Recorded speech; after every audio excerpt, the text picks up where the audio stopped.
ਵਾਹਿਗੁਰੂ ਸਾਹਿਬ JIO ਦੋਹਰਾ। ਅਸ ਲੇਖਾ ਲਿਖ ਜਾਨ ਤੂੰ, ਜਿਸ ਤੇ ਊਨ ਨਾ ਹੋਏ। ਲਿਖੋ ਨਾਮ ਤਿਹ ਸਿਫਤ ਲਿਖ, ਅੰਤ ਨਾ ਪਾਰ ਔਰ ਕੋਇ। ਅਸ ਲੇਖਾ ਲਿਖ ਜਾਨ ਤੂੰ। ਵਾਹਿਗੁਰੂ ਜੀ ਕਾ ਖਾਲਸਾ, ਵਾਹਿਗੁਰੂ ਜੀ ਕੀ ਫਤਿਹ। ਧੰਨ ਧੰਨ ਸਾਹਿਬ ਸ੍ਰੀ ਗੁਰੂ ਗ੍ਰੰਥ ਸਾਹਿਬ ਮਹਾਰਾਜ ਦੀ ਪਾਵਨ ਪਵਿੱਤਰ ਗੋਦ ਵਿੱਚ ਬਿਰਾਜਮਾਨ ਗੁਰੂ ਰੂਪ ਗੁਰੂ ਖਾਲਸਾ ਸਾਹਿਬ ਸੰਗਤ ਜੀ। ਧੰਨ ਧੰਨ ਸਤਿਗੁਰੂ ਗੁਰੂ ਨਾਨਕ ਦੇਵ ਜੀ ਮਹਾਰਾਜ ਦਾ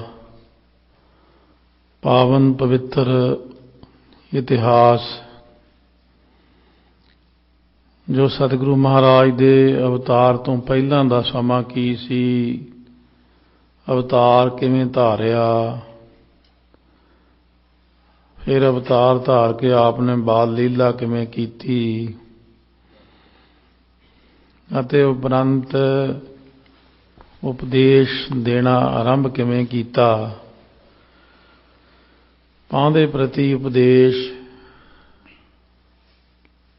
ਉਸ ਵਕਤ ਦੇ ਪਾਠਸ਼ਾਲਾ ਭਾਵ ਸਕੂਲ ਦੇ ਵਿੱਚ ਜਾ ਕੇ ਆਪ ਨੇ ਬਹੁਤ ਉੱਚਾ ਉਪਦੇਸ਼ ਦਿੱਤਾ ਹੈ,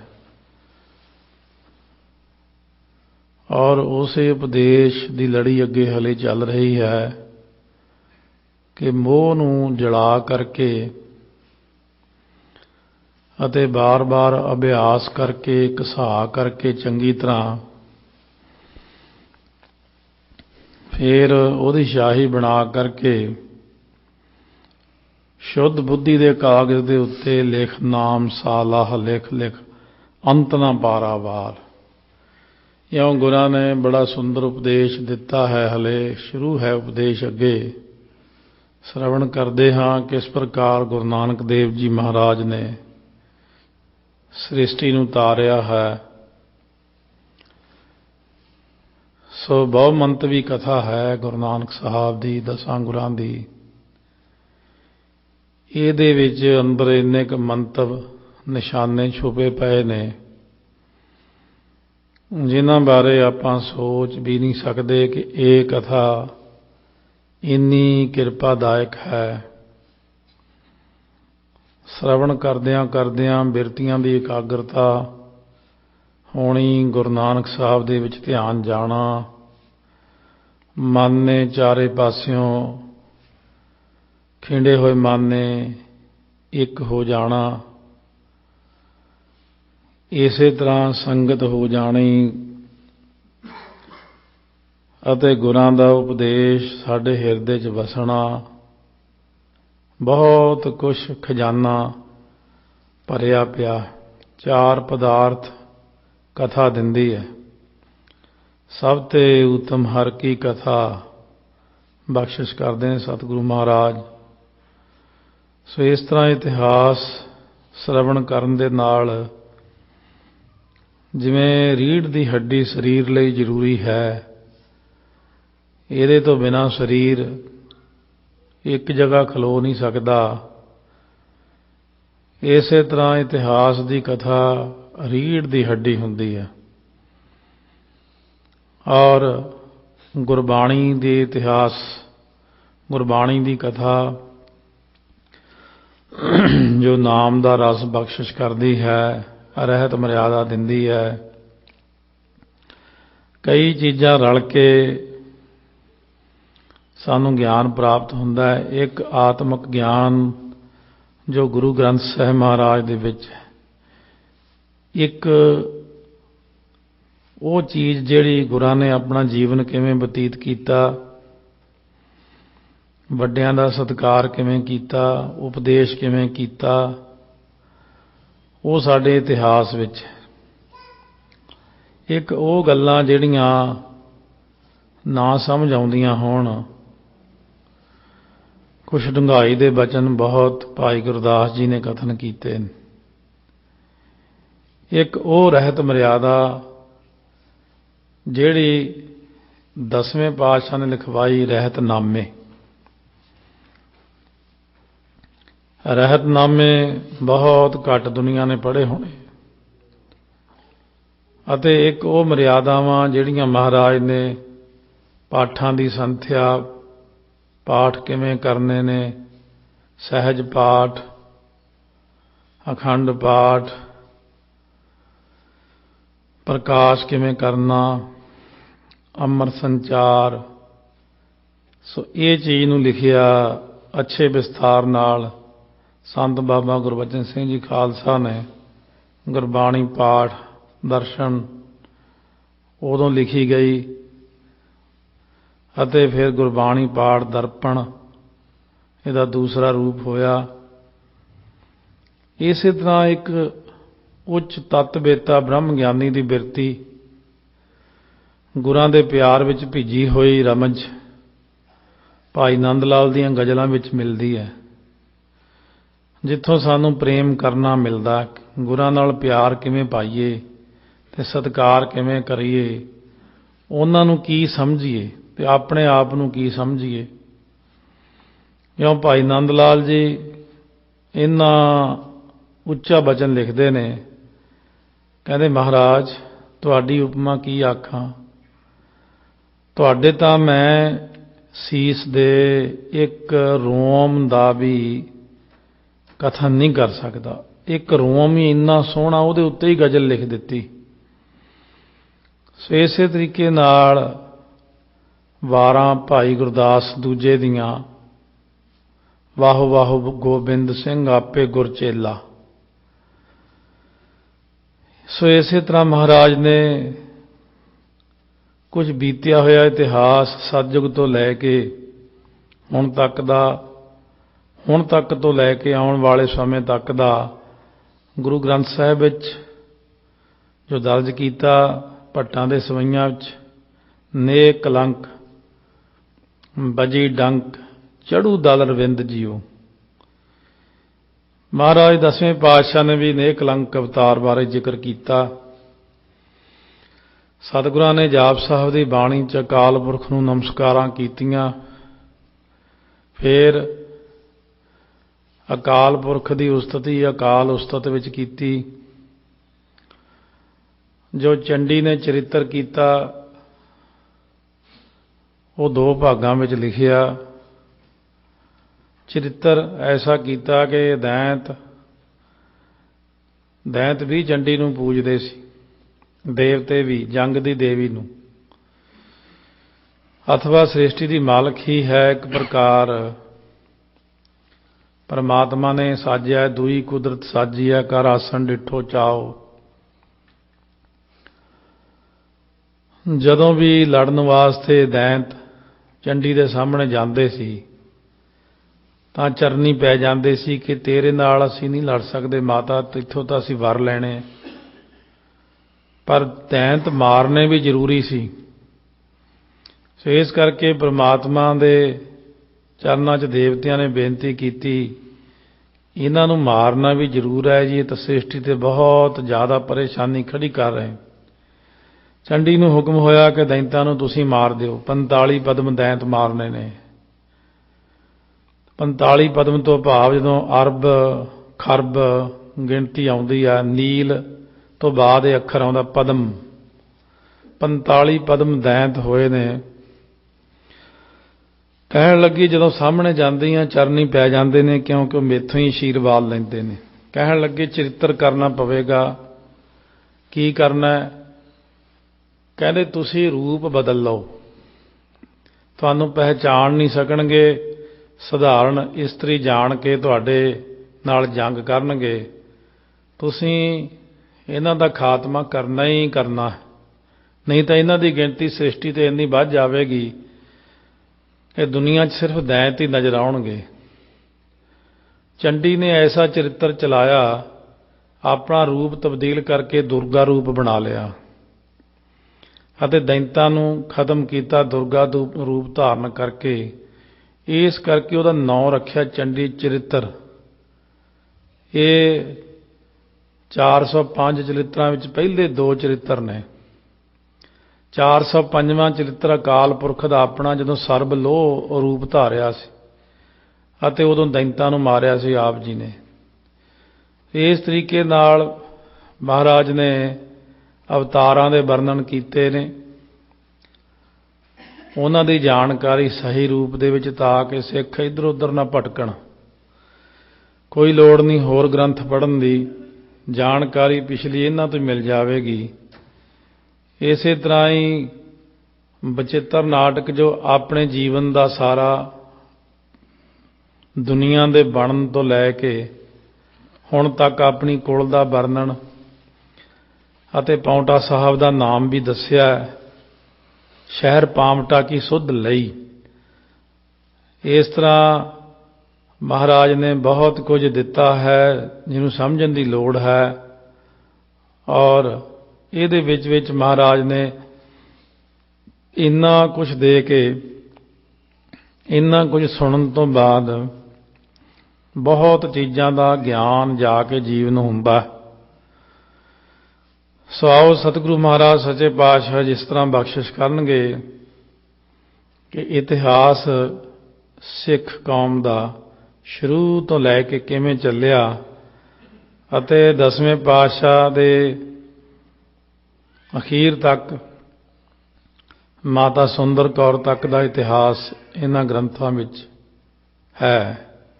ਆਓ ਸਤਿਗੁਰੂ ਨਾਨਕ ਦੇਵ ਜੀ ਜਿਵੇਂ ਬਖਸ਼ਿਸ਼ ਕਰਦੇ ਨੇ, ਗੁਰਬਾਣੀ ਦਾ ਉਪਦੇਸ਼ ਕਰ ਰਹੇ ਨੇ, ਪਾਂਧੇ ਪ੍ਰਤੀ ਸਰਵਣ ਕਰਦੇ ਹਾਂ।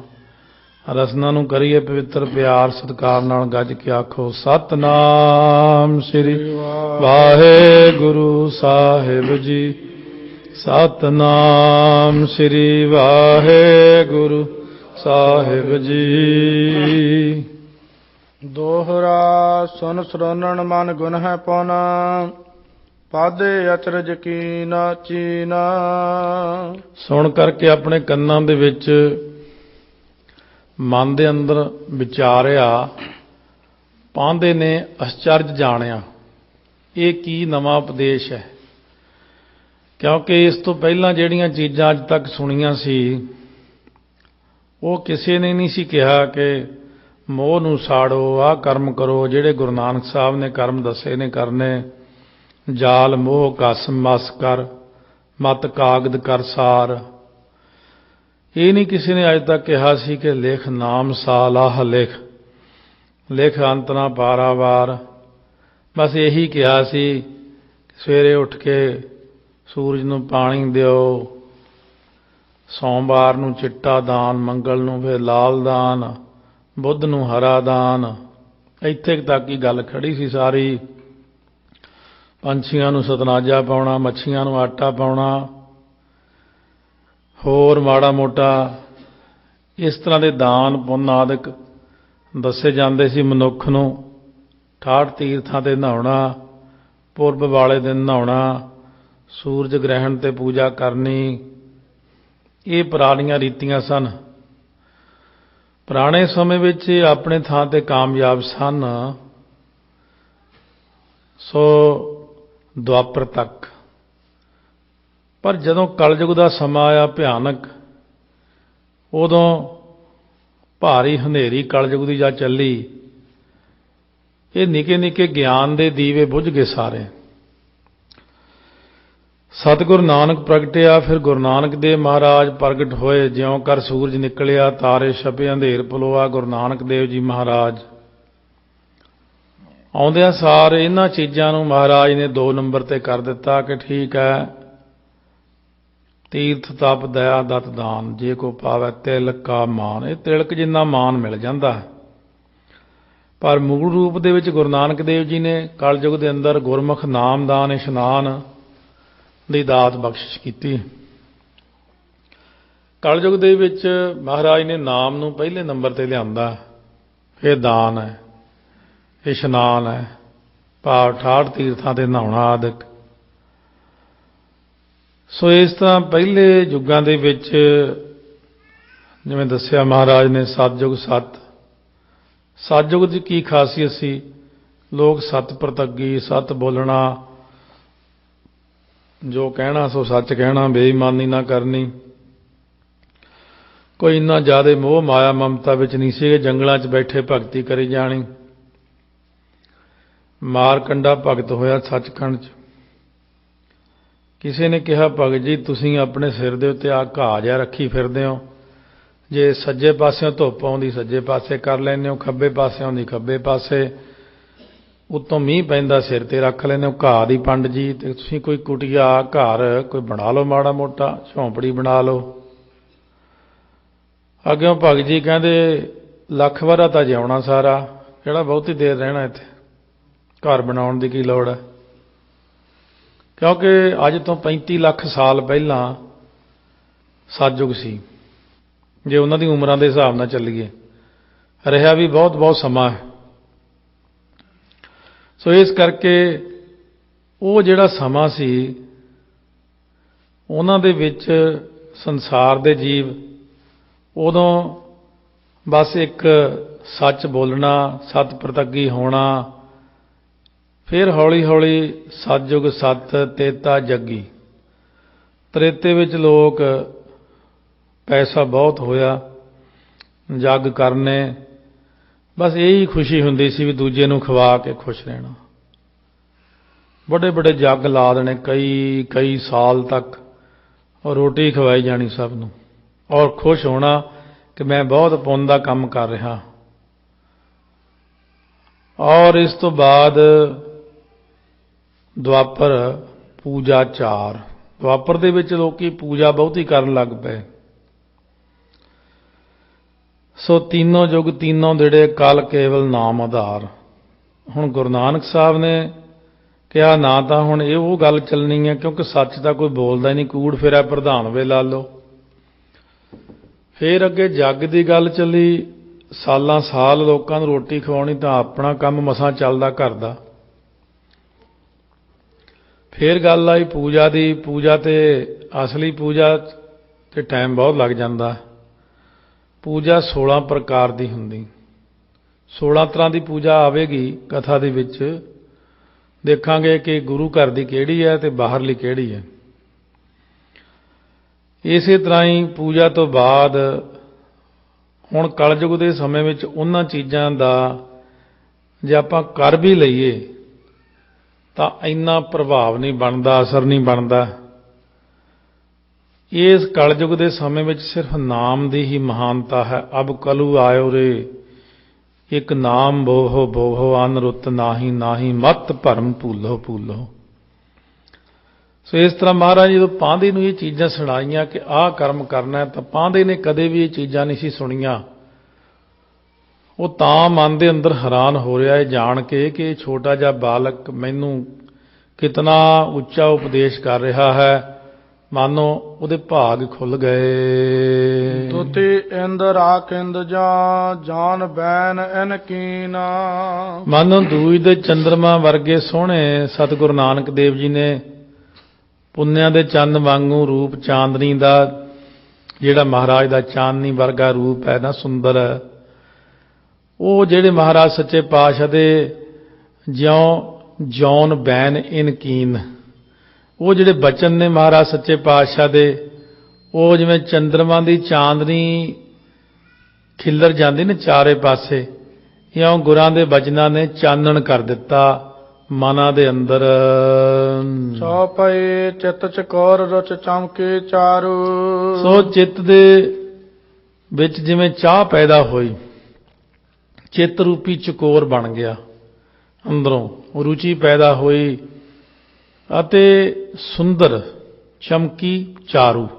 ਰੁਚੀ ਚਮਕੀ ਹੈ, ਚਾਰੂ ਤੋਂ ਭਾਵ ਸੁੰਦਰ ਜਿਹੜੀ ਰੁਚੀ ਸੀ ਉਹ ਚਿੱਤ ਦੇ ਅੰਦਰ ਪੈਦਾ ਹੋਈ ਚਕੋਰ ਵਾਂਗੂ।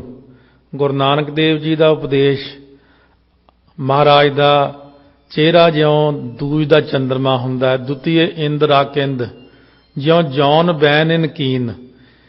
ਜਿਹੜੇ ਬਚਨ ਸੀ ਉਹ ਚੰਦਰਮਾ ਦੀ ਚਾਂਦਨੀ ਵਾਂਗੂ ਫੈਲ ਗਏ। ਚਿਹਰਾ ਚੰਦਰਮਾ ਵਰਗਾ ਹੈ ਅਤੇ ਪੰਡਤ ਦਾ ਚਿੱਤ ਚਕੋਰ ਬਣ ਗਿਆ ਹੈ। ਕਿਉਂਕਿ ਜਦੋਂ ਇਹੋ ਜਿਹਾ ਉਪਦੇਸ਼ ਪਹਿਲੀ ਵਾਰ ਸੁਣੋ ਤਾਂ ਬੜੀ ਹੈਰਾਨੀਜਨਕ ਜੀ ਹੁੰਦੀ ਹੈ।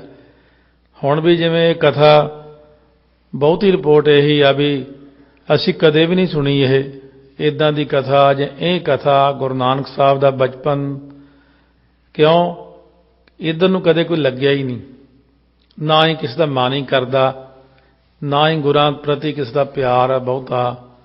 ਹੋਰ ਹੀ ਪਾਸੇ ਨੂੰ ਸਾਰੇ ਜਾਣੇ ਤੁਰੇ ਹੋਏ ਨੇ, ਹੋਰ ਪਾਸੇ ਕਥਨ ਕੀ ਕਰਨੇ, ਸਭ ਨੂੰ ਪਤਾ ਹੀ ਕੀ ਹੋ ਰਿਹਾ। ਸੋ ਇਸ ਕਰਕੇ ਪੰਡਤ ਵੀ ਹੈਰਾਨ ਸੀ ਕਿ ਮੈਨੂੰ ਪਹਿਲੀ ਵਾਰੀ ਇਹੋ ਜਿਹਾ ਸੁੰਦਰ ਉਪਦੇਸ਼ ਬਖਸ਼ਿਆ ਮਹਾਰਾਜ ਨੇ। ਬਾਲਣ ਤੋਲਣਾ ਬਾਲ ਅਚਾਰੂ। ਇਹਨਾਂ ਦੇ ਜਿਹੜੇ ਕਰਤੱਵ ਨੇ ਨਾ, ਉਹ ਬਾਲਕਾਂ ਵਰਗੇ ਨਹੀਂ ਹਨ, ਇਹ ਤਾਂ ਵਿਸ਼ੇਸ਼ ਹਨ ਕੋਈ। ਕਲਾ ਵਿਸਾਲ ਦਿਆਲ ਪਲ ਭਾਂਤੀ। ਇਹਨਾਂ ਦੇ ਅੰਦਰ ਤਾਂ ਬਹੁਤ ਵੱਡੀ ਕਲਾ ਹੈ, ਬੜੇ ਦਿਆਲੂ ਨੇ ਭਲੀ ਭਾਂਤ। ਜਨ ਕਲ ਮਲ ਕਲ ਬਲ ਆ ਰਾਤੀ। ਮਾਨੋ ਕਹਿੰਦੇ ਇਹ ਤਾਂ ਕਲਯੁਗ ਦੇ ਵਿੱਚ ਸੱਚੇ ਪਾਤਸ਼ਾਹ ਜਦੋਂ ਜਿਹੜੇ ਪਾਪ ਨੇ ਨਾ ਕਲਯੁਗ ਦੇ ਸਮੇਂ ਦੇ ਵਿੱਚ, ਉਹ ਬਹੁਤ ਜ਼ਿਆਦਾ ਜਿਵੇਂ ਬਲਵਾਨ ਹੋ ਕੇ ਵੈਰੀ, ਮਾਨੋ ਕਲਯੁਗ ਦੇ ਬਲੀ ਪਾਪਾਂ ਦੇ ਵੈਰੀ ਨੇ। ਪਹਿਲਾਂ ਤਾਂ ਕਲਯੁਗ ਦੇ ਪਾਪ ਬੰਦਿਆਂ ਦੇ ਉੱਤੇ ਭਾਰੂ ਹੋ ਕੇ ਵੈਰੀ ਬਣੇ ਬੈਠੇ ਸੀ। ਹੁਣ ਉਲਟ ਗੱਲ ਹੋ ਗਈ, ਗੁਰੂ ਨਾਨਕ ਦੇਵ ਜੀ ਜਦ ਦੇ ਆਏ ਨੇ, ਕਲਯੁਗ ਦੇ ਭਾਰੀ ਪਾਪਾਂ ਨੂੰ ਵੈਰੀ ਰੂਪ ਹੋ ਗਏ, ਭਾਵ ਟੱਕਰ ਲੈ ਕੇ ਗੁਰੂ ਨਾਨਕ ਦੇਵ ਜੀ ਇਹਨਾਂ ਪਾਪਾਂ ਦਾ ਕਲਯੁਗ ਦੇ ਜੀਵਾਂ ਦੇ ਮਨਾਂ ਦੇ ਅੰਦਰੋਂ ਨਾਸ ਕਰ ਦੇਣਗੇ। ਸੂਝ ਪਰੇ ਬੂਝਨ ਹਿਤ ਉਦਤ ਉਦਤਿਓ। ਹੁਣ ਸਮਝ ਪੈ ਗਈ, ਪੁੱਛਣ ਵਾਸਤੇ ਤਿਆਰ ਹੋ ਗਿਆ। ਕਮਲ ਬਦਨ ਅਲ ਬਚ ਗੁਰ ਬਿਦਤਿਓ। ਕਮਲ ਸਰੀਖੇ ਮੁਖ ਵਿੱਚੋਂ ਜਿਹੜੇ ਵਾਕ ਸਨ, ਭੌਰੇ ਰੂਪੀ ਜਿਹੜੇ ਵਾਕ ਸਨ, ਸਤਿਗੁਰੂ ਮਹਾਰਾਜ ਦੇ ਸਨਮੁਖ ਪ੍ਰਗਟ ਕੀਤੇ। ਆਰਜ ਸੁਜਨ ਭਜਨ ਜਲ ਮੀਨਾ। ਇਸ ਤਰ੍ਹਾਂ ਸ੍ਰੇਸ਼ਟ ਭਗਤ ਆਰਜ ਸੁਜਨ, ਸ੍ਰੇਸ਼ਟ ਭਗਤ ਜਿਹੜੇ ਭਜਨ ਜਲ ਮੀਨਾ, ਭਜਨ ਰੂਪੀ ਜਲ ਵਿੱਚ ਮੱਛੀ ਵਾਂਗੂ ਰਹਿਣ ਵਾਲੇ ਮੈਂ ਸੁਣੇ ਨੇ, ਦੇਖੇ ਹਨ। ਸੁਨੇ ਸੋ ਦੇਖੇ ਮੈਂ ਅਤ ਦੀਨਾ। ਉਹ ਮੈਂ ਅਤ ਗਰੀਬ ਜਿਹੜੇ ਨੇ ਰੱਬ ਦੇ ਪਿਆਰੇ ਦੇਖੇ ਹੋਏ ਹਨ। ਅਸਨ ਬਸਨ ਤਨ ਪ੍ਰਾਪਤ ਨਾਹੀ। ਨਾ ਉਹ ਰੱਬ ਦੇ ਪਿਆਰਿਆਂ ਨੂੰ ਭੋਜਨ ਖਾਣ ਨੂੰ, ਨਾ ਕੱਪੜੇ ਸਰੀਰ ਤੇ ਪਾਉਣ ਨੂੰ। ਆਵਹਿ ਖਾਹੇ ਰੰਕ ਸੇ ਆਹੀ। ਤੇ ਆਵਹਿ ਖਾਹੇ ਆਉਂਦੇ ਨੇ, ਖਾਂਦੇ ਨੇ, ਰੰਕ ਸੇ ਆਹੀ ਭਾਵ ਕੰਗਾਲਾਂ ਵਰਗੇ ਹਨ। ਇਸ ਕਰ ਮੋਰੇ ਔਰ ਸਰਦਾ ਹਾਰੀ। ਇਸ ਕਰਕੇ ਮੇਰੀ ਜਿਹੜੀ ਸ਼ਰਧਾ ਸੀ ਉਹ ਹਾਰ ਗਈ ਵੀ ਭਗਤੀ ਕਰਕੇ ਤਾਂ ਬੰਦਾ ਕੰਗਾਲ ਜਿਹਾ ਹੀ ਰਹਿੰਦਾ। ਭਗਤੀ ਨਾਲ ਬੰਦੇ ਨੂੰ ਕੀ ਮਿਲਦਾ? ਬੰਦੇ ਨੂੰ ਚਾਹੀਦਾ ਬਹੁਤ ਕੁਝ। ਬੰਦੇ ਦੀ ਇੱਕ ਤਮੰਨਾ ਹੁੰਦੀ ਆ। ਭਗਤ ਕਬੀਰ ਜੀ ਵੇਲੇ ਕਈ ਸਾਲ ਤੱਕ ਉਹਨਾਂ ਨਾਲ ਇੱਕ ਸੇਵਕ ਰਿਹਾ। ਰਾਮ ਰਾਮ ਦਾ ਜਾਪ ਕਬੀਰ ਜੀ ਕਰਾਉਂਦੇ ਰਹੇ। ਫੜ ਲੈ ਵੀ ਮਾਲਾ, ਕਰ ਰਾਮ ਰਾਮ, ਇੱਕ ਟਾਈਮ ਰੋਟੀ ਖਵਾਉਣੀ, ਰਾਮ ਰਾਮ ਜਪਾਉਣਾ। ਸੋ ਇੱਕ ਦਿਨ ਉਹ ਚੁੱਪ ਕਰਕੇ ਉੱਥੋਂ ਖਿਸਕ ਗਿਆ। ਕਾਫੀ ਸਮੇਂ ਬਾਅਦ ਕਬੀਰ ਜੀ ਨੂੰ ਰਸਤੇ 'ਚ ਆਉਂਦਾ ਹੋਇਆ ਮਿਲਿਆ, ਸਿਰ ਘੋਣ ਮੋਣ ਜਿਹਾ ਕੀਤਾ ਹੋਇਆ। ਕਬੀਰ ਜੀ ਕਹਿੰਦੇ, ਉਹ ਤੂੰ ਇੱਧਰ ਕਿੱਧਰ ਫਿਰਦਾ, ਕਿੱਥੇ ਛੱਡ ਕੇ ਚਲਿਆ ਗਿਆ? ਕਹਿਣ ਲੱਗਾ, ਕਬੀਰ ਜੀ ਤੁਹਾਡੇ ਕੋਲ ਤੇ ਜਦੋਂ ਦੇ ਆਏ ਆ 10-15 ਸਾਲ ਹੋ ਗਏ, ਕੋਈ ਖਾਸ ਨਹੀਂ ਗੱਲ ਬਣੀ। ਕਹਿੰਦੇ ਆ ਹੁਣ ਫਲਾਣੇ ਸੰਤ ਨੇ, ਉਹਨਾਂ ਨੇ ਮੈਨੂੰ ਸ਼ਿਵਾਂ ਦਾ ਮੰਤਰ ਦਿੱਤਾ, ਬੜਾ ਉਹਦੇ ਨਾਲ ਖੀਰ ਪੂੜੇ ਕੜਾਹ, ਸੋਨਾ ਚਾਂਦੀ ਗਹਿਣੇ ਕੱਪੜਾ ਲੀੜਾ, ਮੌਜਾਂ ਹੀ ਲੱਗੀਆਂ ਪਈਆਂ। ਕਬੀਰ ਜੀ ਹੱਸ ਕੇ ਕਹਿਣ ਲੱਗੇ, ਕਬੀਰ ਮਨ ਮੁੰਡਿਆ ਨਹੀਂ, ਕੇਸ ਮੁੰਡਾਏ ਕਾਏ, ਜੋ ਕਿਛ ਕੀਆ ਸੋ ਮਨ ਕੀਆ, ਮੁੰਡਾ ਮੁੰਡੋ ਜਾਏ। ਹੁਣ ਵਾਲ ਕਟਾਈ ਫਿਰਦਾ, ਟੱਲੀ ਵਰਗਾ ਸਿਰ ਕੱਢਿਆ ਹੋਇਆ। ਇਹ ਜਿਹੜੀ 4 ਦਿਨ ਦੀਆਂ ਖੀਰ ਕੜਾਹ ਨੇ ਨਾ, ਇਹ ਬਿਮਾਰੀ ਦਾ ਘਰ, ਇਹ ਲੇਖਾ ਦੇਣੇ ਪੈਣੇ। ਤੈਨੂੰ ਮੈਂ ਭਗਤੀ ਕਰਵਾਈ ਸੀ ਪ੍ਰਮਾਤਮਾ ਦੀ। ਕਹਿੰਦਾ ਜੀ ਪ੍ਰਮਾਤਮਾ ਕਿਹੜਾ ਕਦੇ ਦੇਖਿਆ ਕਿਸੇ ਨੇ? ਕਬੀਰ ਜੀ ਕਹਿਣ ਲੱਗੇ, ਓਏ ਜੋ ਦੀਸਹਿ ਅੰਬਰ ਤਾਰੇ, ਕਿਨ ਓਏ ਚੀਤੇ ਚੀਤਨ ਹਾਰੇ। ਉਹ ਆਕਾਸ਼ ਤਾਰੇ ਕਿਹਨੇ ਬਣਾਏ ਨੇ? ਹੈ ਤਾਰੇ ਤੂੰ ਬਣਾਏ, ਤੇਰੇ ਘਰਦਿਆਂ ਨੇ ਬਣਾਏ, ਜਾਂ ਕੀ ਹੋਰ ਕੋਈ ਦੱਸ ਕਿਹੜੇ ਬੰਦੇ ਨੇ ਬਣਾਏ ਤਾਰੇ? ਰੱਬ ਤਾਰੇ ਬਣਾਉਂਦਾ ਕਿ ਬੰਦਾ ਬਣਾਉਂਦਾ? ਕਿਹਨੇ ਬਣਾਏ ਤਾਰੇ? ਇਸ ਕਰਕੇ ਪਰਮਾਤਮਾ ਹੈ, ਉਹਦੀ ਹੋਂਦ ਹੈ, ਪਰ ਤੂੰ ਚਾਹੁੰਦਾ ਕਿ ਮੈਂ ਐਸ਼ ਵੀ ਕਰਾਂ ਤੇ ਨਾਮ ਵੀ ਜਪਾਂ। ਇਸ ਕਰਕੇ ਪੁਰਾਣੀਆਂ ਗੱਲਾਂ ਨੂੰ ਸੁਣ ਕੇ ਪੰਡਤ ਕਹਿੰਦਾ ਮੈਨੂੰ ਜੀ ਇਉਂ ਪ੍ਰਤੀਤ ਜਿਹਾ ਹੁੰਦਾ ਸੀ ਕਿ ਰੰਕ ਜੇ ਬੰਦੇ ਹੁੰਦੇ ਨੇ, ਨਾ ਕੋਈ ਕੱਪੜਾ ਹੁੰਦਾ, ਨਾ ਉਹਨਾਂ ਕੋਲੇ ਕੋਈ ਖਾਣ ਨੂੰ ਹੁੰਦਾ, ਨਾ ਉਹਨਾਂ ਕੋਲ ਰਹਿਣ ਨੂੰ ਹੁੰਦਾ। ਇਸ ਕਰਕੇ ਮੈਂ ਸ਼ਰਧਾ ਤਿਆਗ ਦਿੱਤੀ ਸੀ। ਸਿਰ ਮਰਨਾ ਸਭ ਹਿਨ ਇੱਕ ਸਾਰੀ। ਫਿਰ ਸਾਰਿਆਂ ਦੇ ਸਿਰ ਤੇ ਮਰਨਾ ਇੱਕੋ ਜਿਹੀ ਹੈ, ਚਾਹੇ ਕੋਈ ਕੰਗਾਲ ਹੈ, ਭਗਤ ਹੈ, ਅਮੀਰ ਹੈ, ਗਰੀਬ ਹੈ, ਕਾਹਨੂੰ ਔਖੇ ਹੋ ਕੇ ਮਰਨਾ। ਇਸ ਕਰਕੇ ਬੰਦੇ ਨੂੰ ਚਾਹੀਦਾ ਦੁਨੀਆ 'ਚ ਐਸ਼ ਕਰਨੀ ਚਾਹੀਦੀ, ਮੌਜਾਂ ਕਰਨੀਆਂ ਚਾਹੀਦੀਆਂ। ਰੱਬ ਦੇ ਨਾਂ 'ਚ ਕੀ ਪਿਆ। ਤਾਂ ਮੇਰੀ ਸ਼ਰਧਾ ਰੱਬ ਦੇ ਨਾਂ ਤੋਂ ਪਹਿਲਾਂ ਘਟ ਗਈ ਸੀ। ਮਹਾਰਾਜ ਇਹ ਤਾਂ ਆਪ ਨੇ ਕਿਰਪਾ ਕੀਤੀ ਹੈ ਸਾਡੇ ਉੱਤੇ। ਦੋਹਰਾ ਧਰਾ ਧੀਰ ਦਾ ਧਰਮ ਤੁਰ, ਪਾਦੇ ਕੇ ਸੁਨ ਬੈਨ। ਜ਼ਮੀਨ ਨੂੰ ਧੀਰਜ ਦੇਣ ਵਾਲੇ ਧਰਮ ਦਾ ਆਸਰਾ ਗੁਰੂ ਨਾਨਕ ਦੇਵ ਜੀ ਨੇ ਜਦ ਉਹਦੀਆਂ ਘਟੀਆਂ ਜੀਆਂ ਗੱਲਾਂ ਸੁਣੀਆਂ ਔਰ ਦਿਲ ਢੱਠਾ ਜਿਹਾ ਸੁਣਿਆ, ਮਹਾਰਾਜ ਕਹਿੰਦੇ ਵਾਹ, ਇਹ ਤੈਨੂੰ ਤੇਰੇ ਖਿਆਲ 'ਚ ਇਹ ਭਗਤੀ ਹੁੰਦੀ ਹੈ, ਔਰ ਜਿਹੜੀ ਤੂੰ ਕਰਦਾ ਇਹ ਕੀ ਚੀਜ਼ ਹੈ, ਇਹਦੇ ਬਾਰੇ ਵੀ ਤੈਨੂੰ ਦੱਸ ਦਿੰਦੇ ਹਾਂ। ਦੁਤੇ ਸ਼ਬਦ ਪਦ ਬਦਨ ਤੇ ਬਦਤੰ ਸਰਦਾ ਦੈਨ। ਦੂਸਰਾ ਸ਼ਬਦ ਦਾ ਪਦਾ ਜਿਹੜਾ ਸੀ ਮਹਾਰਾਜ ਨੇ ਦੂਸਰੀ ਪੌੜੀ ਆਪਣੇ ਮੁਖ ਵਿੱਚੋਂ ਸਤਿਗੁਰਾਂ ਨੇ ਉਚਾਰਨ ਕੀਤੀ।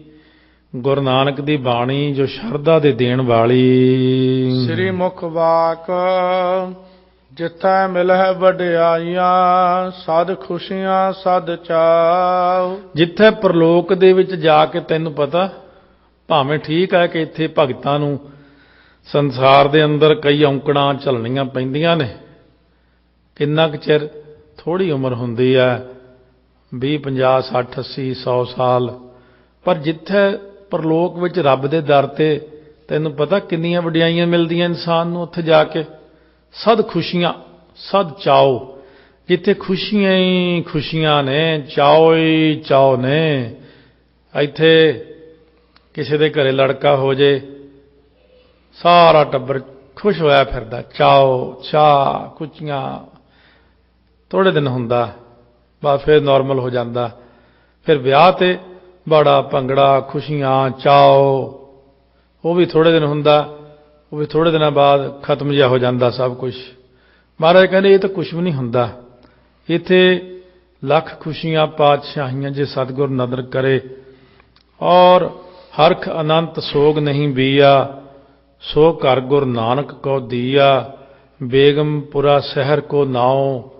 ਉਹ ਜਿੱਥੇ ਜਾ ਕੇ ਵਡਿਆਈਆਂ ਮਿਲਦੀਆਂ ਨੇ, ਸੱਚੀ ਵਡਿਆਈ, ਇੱਕ ਤਾਂ ਝੂਠੀ ਵਡਿਆਈ ਹੁੰਦੀ ਹੈ।